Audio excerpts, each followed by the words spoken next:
My name is Hafiz Mukhtar Jaun. I wanted to talk about communal conflict that is happening all over around in Nigeria, from Benue to Taraba to Adamawa states.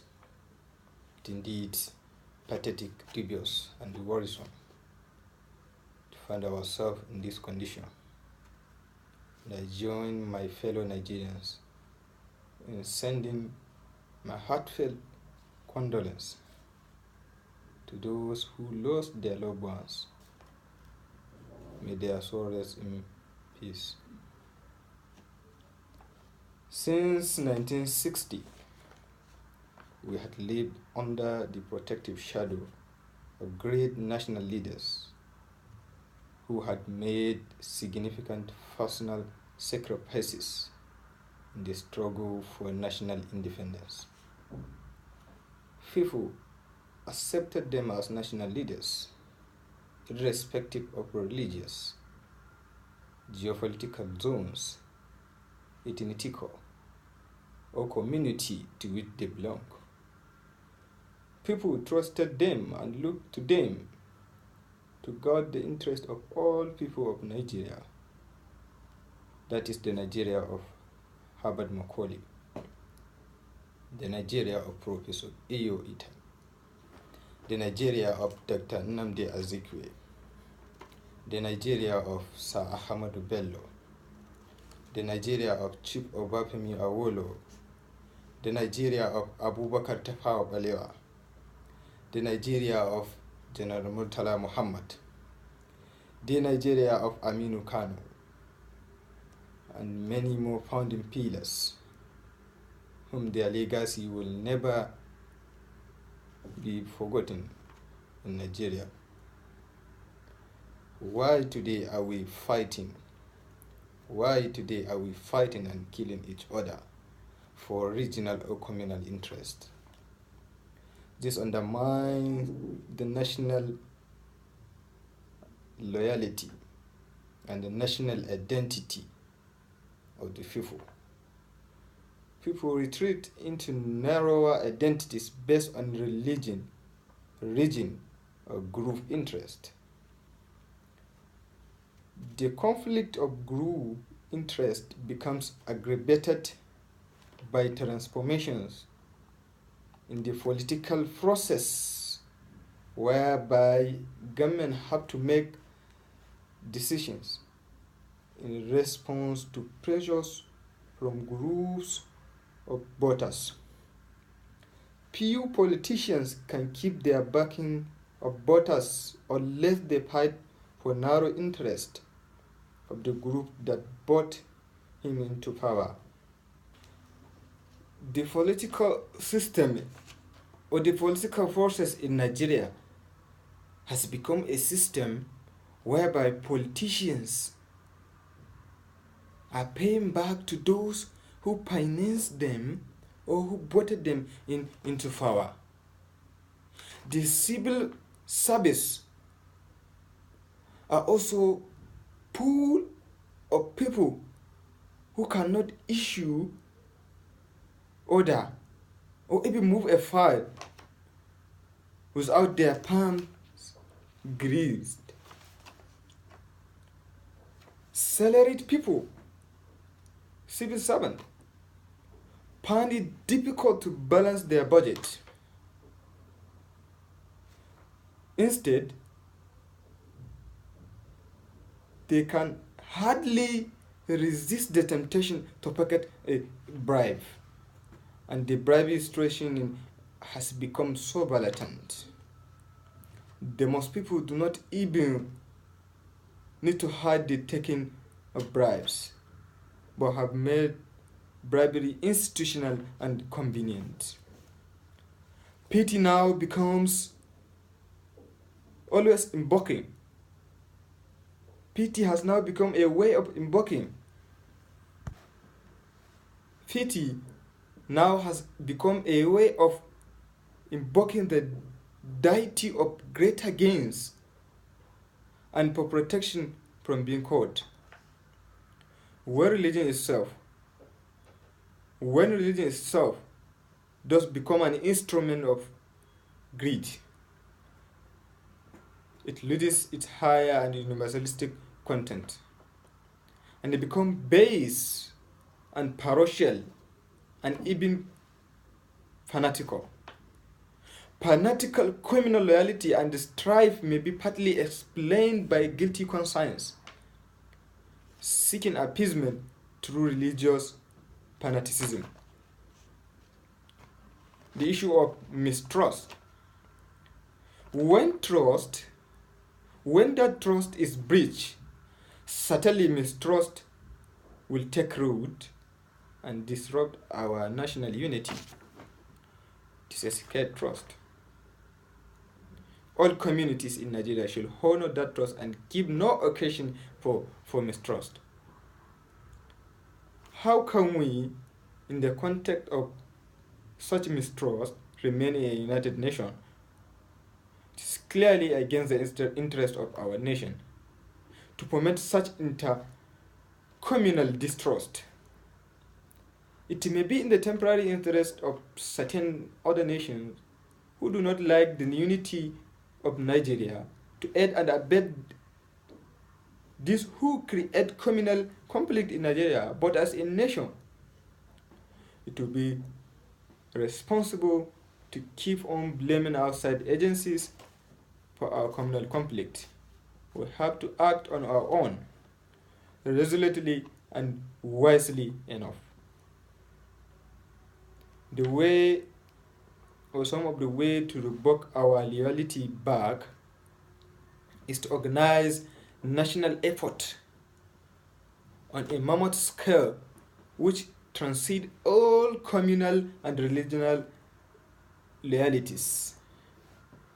A huge literacy and sanitation campaign organized by all political parties together with religious leadership participating will be an example. This will need extensive planning, training of personnel, and administrative control that can prevent misuse of the campaign, as has happened in the past. When such campaigns have been used for promoting communalism, this will be a proposal that this seminar could launch into the public mind and start some initiatives to bring party leaders together for planning such a campaign.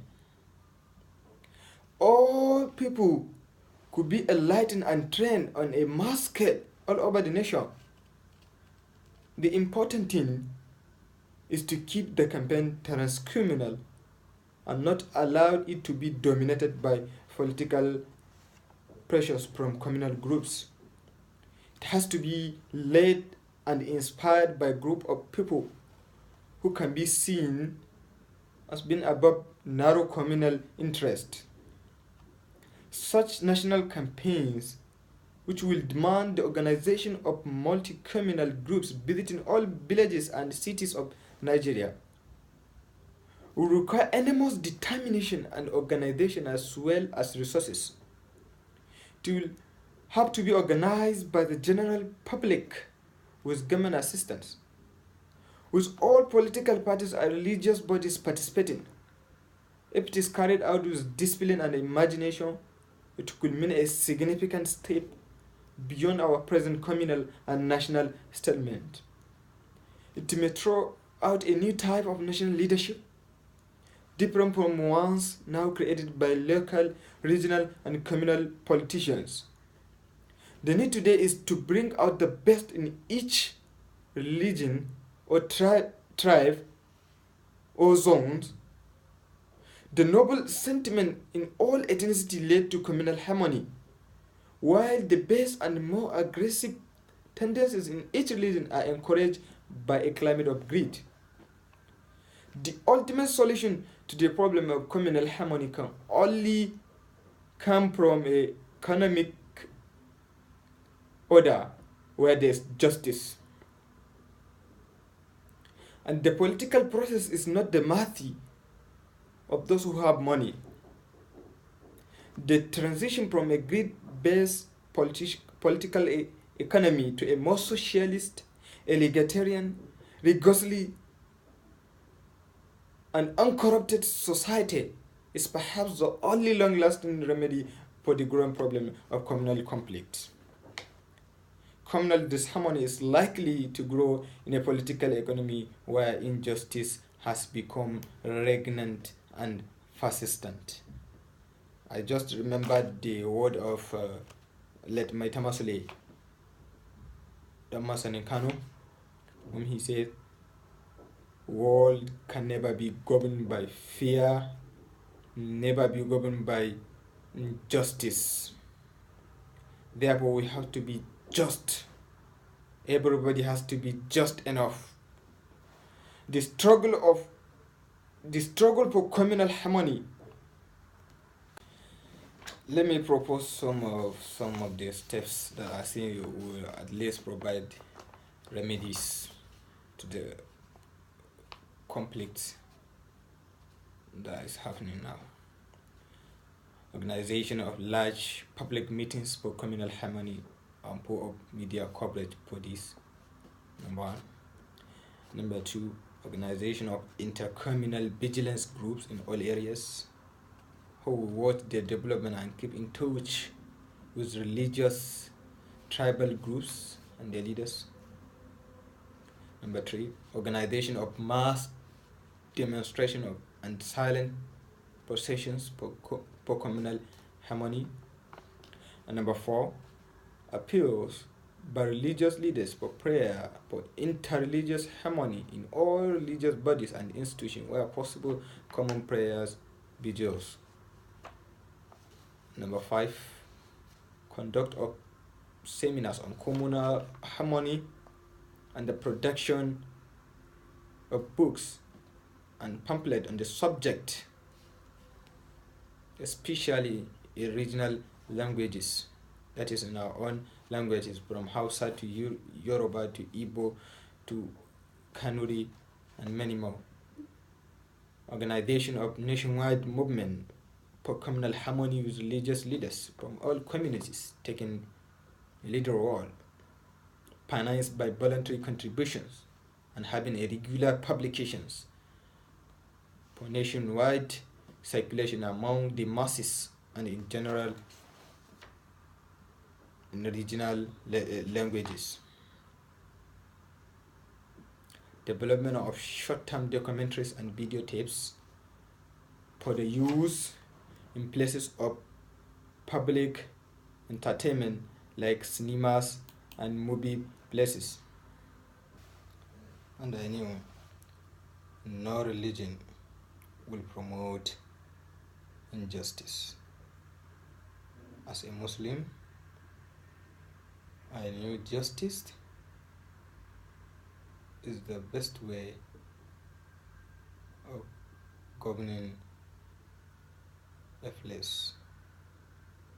As Allah says in the Quran, Surah An-Nisa, verse 135, يا أيها الذين آمنوا كونوا قوامين بالقسط شهداء لله ولو على أنفسكم أو الوالدين والأقربين إن يكونوا غنيا أو فقيرا فالله أولى بهما ولا تتبعوا الأهواء أن تعدلوا وإن تلوا أو تعرضوا فإن الله كان بما تعملون خبير. Meaning, O you who have believed, be persistently standing firm in justice, witnesses for Allah, even if it be against you, against yourself, or parent or your relatives, whether one is rich or poor, Allah is more worthy of both. So follow not inclination, lest you not be just. And if you distort or refuse, then indeed Allah is ever with what you do and acquainted. I hope and I pray peaceful Nigeria will be back again, and our leaders will do or whatever, or will take all the major steps that they see at the way of bringing back loyalty to our country. Thank you. I remain Hafiz Mukhtar Jahun.